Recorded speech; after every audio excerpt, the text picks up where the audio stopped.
Bienvenidos a una edición más de Una Voz en el Desierto. Hoy día es 12 de agosto y voy a la segunda parte de preguntas punzantes. Para aquellos que a lo mejor lo ven esto por primera vez, pueden buscar el video anterior donde está la primera parte en relación a estas preguntas que vamos a revisar, hechas por el predicador en el libro de Eclesiastés. Ustedes saben que el candidato más probable como escritor de este libro es Salomón. Y hoy día quiero ver, entonces, hay una trilogía en el fondo, son 3 preguntas que tratan más o menos el mismo tema, que están en el versículo 9 al 11 del capítulo 1. Dice: ¿qué es lo que fue? Lo mismo que será. ¿Qué es lo que ha sido hecho? Lo mismo que se hará, y nada hay nuevo debajo del sol. ¿Hay algo que se puede decir, he aquí, esto es nuevo? Ya fue en los siglos que nos han precedido. No hay memoria de lo que precedió, ni tampoco de lo que sucederá habrá memoria en los que serán después. Insisto, esta es una trilogía donde trata de nuevo una cuestión que lo tiene, según mi propia percepción, en un conflicto. El autor aquí está en un conflicto. Quiero hacer una pequeña nueva comparación, porque Dios se hizo hombre en la persona de su Hijo, en Jesucristo, y a través de Jesucristo podemos nosotros de alguna forma también asumir que Él vino a invadir y entender qué es ser un hombre, qué es ser una persona, qué es ser un ser humano. Y aquí yo como que veo a Salomón identificándose con la raza humana en el sentido de preguntarse cuestiones que son de una preocupación masiva. A veces pienso que lo que está haciendo Salomón es como es tener toda una población enferma por una epidemia o ya una enfermedad, la que sea. Sin embargo, pocos son los que se dan cuenta que la tienen y deciden encararla, deciden enfrentarla. Así me imagino, así lo veo yo a Salomón. Muchos viven con estos dramas, muchos viven con estas crisis, pero no hacen nada para enfrentarlo. Detrás de todo esto está el tema que ha ocupado a filósofos, a distintos autores en distintos momentos, y libros se han escrito, pero por montones, sobre la felicidad, por ejemplo. Esta semana me encontré con el titular de que han identificado ya, hace harto tiempo por lo demás, que la felicidad tiene su conexión con una hormona. Entonces, la hormona de la felicidad ha destapado el interés para ver cómo se puede estimular, cómo se puede de alguna forma activar para que la gente pueda acceder a la felicidad. Usted puede tener, obviamente, la opinión que usted quiera. Pero detrás de todo esto, lo que se está preguntando Salomón, subyace este tema. El conflicto que él tiene, obviamente que puede ser una cuestión peligrosa, porque en una crisis o un conflicto, como planteamos, puede caerse en el desgano. Y a mí me parece de pronto ver a Salomón aquí, por lo menos en este momento de lo que está escribiendo, un desgano o la falta de fuerza, de motivación para vivir. ¿Qué es lo que fue? Lo mismo que será. ¿Qué es lo que ha sido hecho? Lo mismo que será. Entonces, ¿para qué? ¿Para qué meterse en todo esto? ¿Para qué vivir si ya todo ha sido hecho? Todo ya fue en los siglos pasados. está en un conflicto. Ahora, este conflicto, a partir de lo que uno ve en el verso 11, que no hay memoria de lo que precedió, ni tampoco de lo que sucederá, habrá memoria en los que serán después. Este conflicto tiene estas dos caras. Por un lado, esta cuestión del desgano, de no encontrarle sentido a lo que se está haciendo, porque al final ya todo fue hecho, todo se hará. Y aquí viene la otra parte donde dice, bueno, y aunque lo hagas, todos se van a olvidar, no va a haber ningún precedente, los que vendrán después no sabrán nada. Entonces, la tensión que yo veo acá, o sea, esta tensión provoca la crisis, en lo que puede ser también la clave, la vamos a descubrir en algún momento en el desarrollo de esta serie y en el libro mismo. La clave está en encontrar cómo se relaciona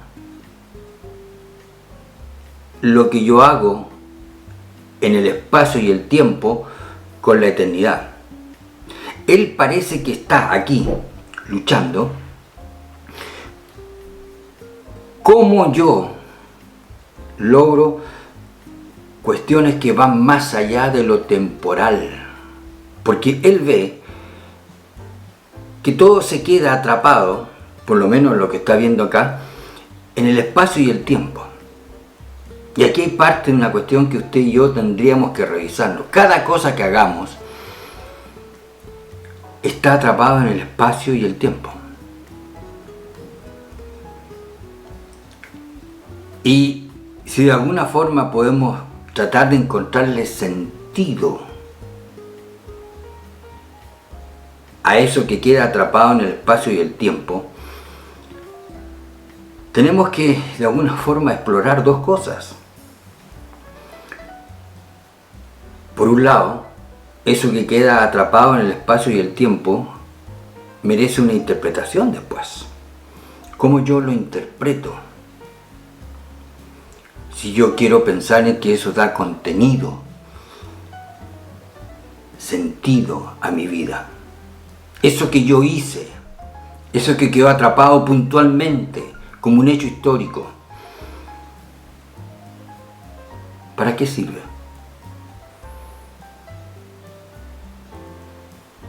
Esa es la cuestión que él lo está planteando. Requiere una interpretación, lo que queda en el espacio y el tiempo. Y por otro lado, miren qué curioso,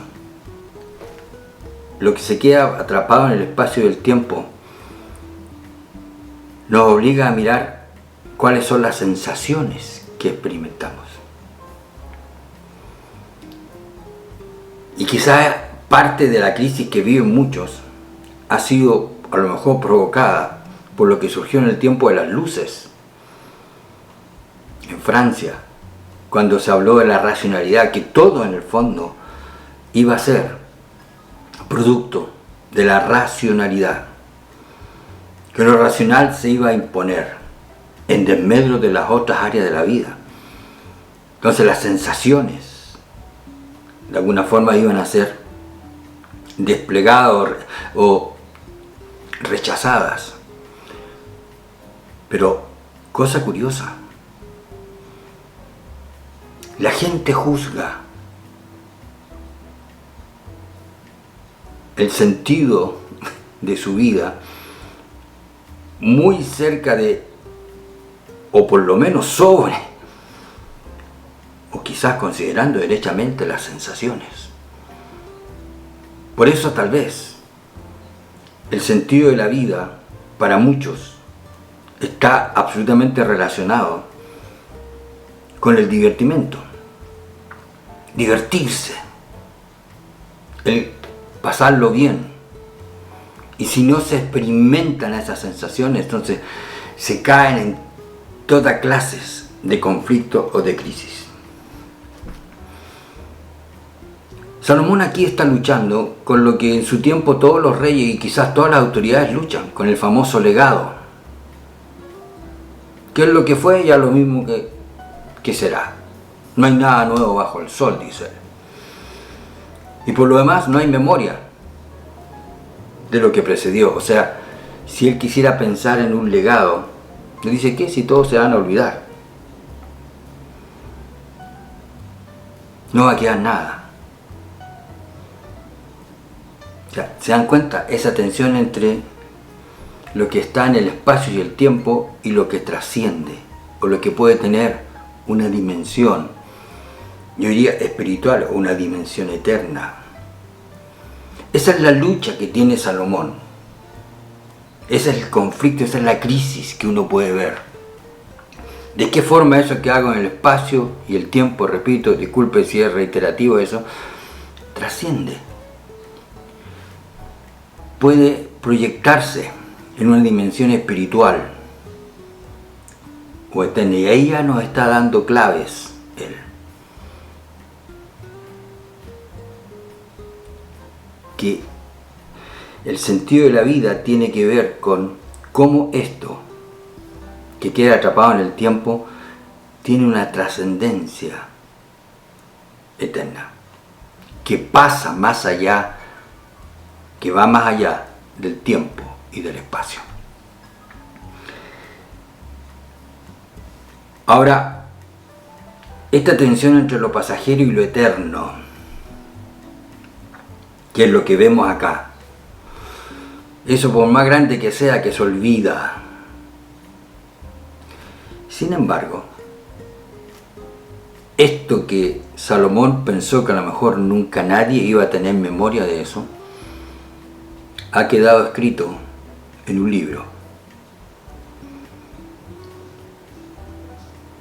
Y todas las generaciones que siguieron a Salomón y hasta el final de los tiempos van a tener acceso a esto que él en algún momento se preguntó. Y a lo mejor él, posiblemente sin tener idea de que esto iba a pasar, ya nos empieza a dar estas claves. Ha quedado escrito en un libro, en la palabra de Dios, para darnos ese pequeño atisbo que lo vamos a descubrir mucho más contundentemente después, entre lo que es pasajero y lo que es eterno. O sea, ¿de qué forma me ocupo en cuestiones pasajeras, pero con trascendencia eterna? Y tal vez este sea el foco de la sabiduría. ¿De qué manera? Ahora, yo puedo ver tal vez una exageración en lo que está diciendo Salomón acá. Porque efectivamente los seres humanos, todos de alguna forma, han luchado contra esto de lo pasajero, de lo que se olvida, de lo temporal. Pero han hecho cosas para tratar de vencer ese derrotero. Y usted puede encontrar más, pero yo, por ejemplo, me puedo remitir a los museos, a la literatura y al arte. Después, si usted quiere, está el Paseo de la Fama, con las manos que se ponen en ese Paseo de la Fama, el nombre de las calles, etcétera, etcétera. ¿De qué forma el hombre se las ingenia o ha buscado instrumentos para mantener viva la historia o mantener vivo lo que se hizo en el espacio y el tiempo? Y que han sido grandes aportes en un sentido. Y ahí viene otra cuestión, que es un aporte. Pero bueno, están los museos, la literatura, el arte. Usted va al Louvre de París y ahí se va a encontrar con el legado, si ustedes quieren.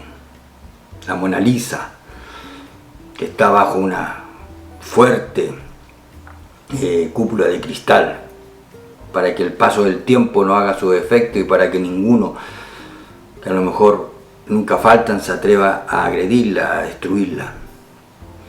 Cuando uno, aquellos que tienen el privilegio de poder ir, por ejemplo, a Suecia y al museo de los Nobel,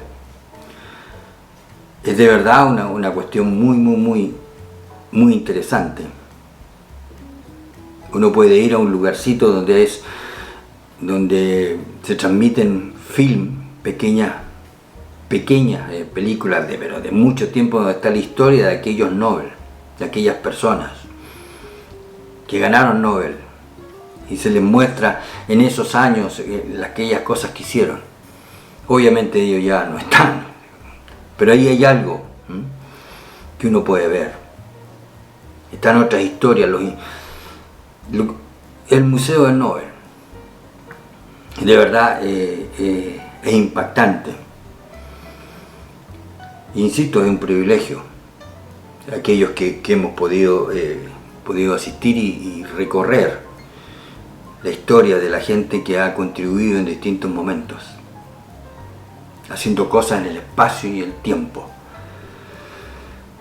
para vencer el olvido y un poco reconocer el legado. Museos, literatura, el arte,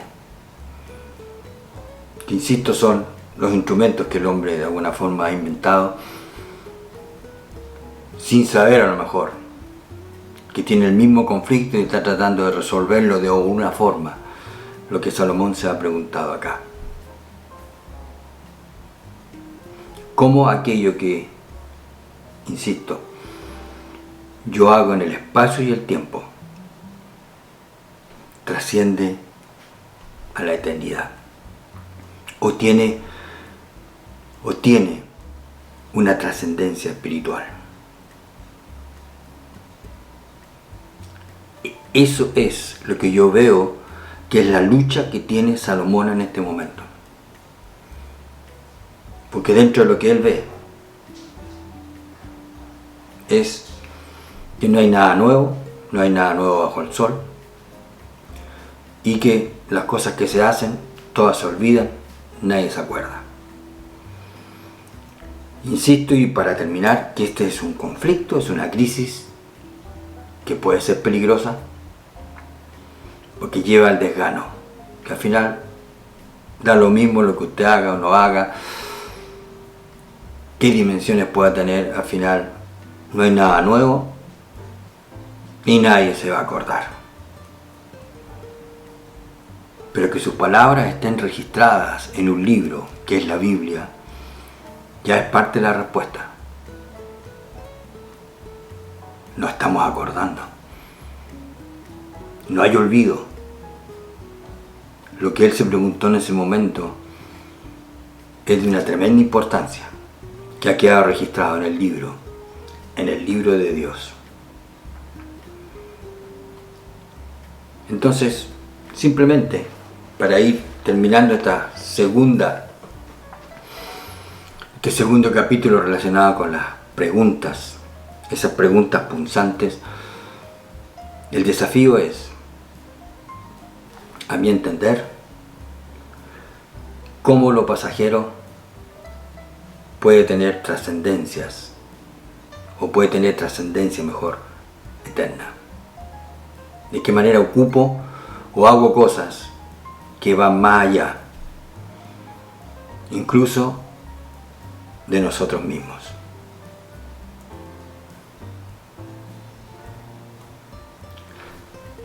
Si usted tiene su comentario, déjelo aquí abajo.